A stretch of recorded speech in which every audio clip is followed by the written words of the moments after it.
சொல்லு. செயற்கை உரம் தான் நாங்கள் யூஸ் பண்ணிகிட்டு இருந்தோங்க. இப்போ வந்து நாங்கள் இயற்கைக்கு மாறலான்னு சொல்லி போட்டு 82 நானோடெக்கு கோல்டு இதெல்லாம் கொடுத்தாங்களுங்க. எங்களுக்கு வந்து ரொம்ப குவான்டிட்டி கம்மியாக இருக்குதுன்னு சொல்லி எங்களுக்கு திருப்தி இல்லாமல் இருந்ததுங்க.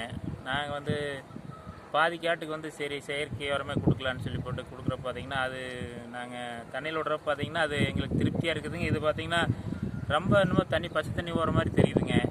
எனக்கு திருப்தி இல்லாமல் இருந்தவங்க இருந்தாலும் திருப்பி கொடுத்துட்டு இருந்தோங்க 2-3 டைமு. ரிசல்ட்டு சூப்பர் ரிசல்ட்டுங்க. எங்களுக்கு செயற்கை உரத்தை விட இது வந்து எங்களுக்கு ரொம்ப திருப்தியாக இருக்குதுங்க.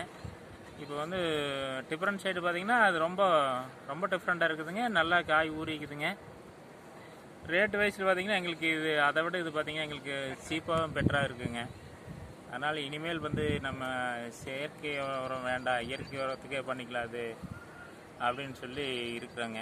காய் நல்லா ஊறிக்குதுங்க. அடுத்தது பண்ணுறப்போ இதையே ஃபாலோ பண்ணலான்ட்டு இருக்கிறோமுங்க. அடுத்து தக்காளி மிளகாய் எல்லாத்துக்கும் இதையே ஃபாலோ பண்ணலான்ட்டு.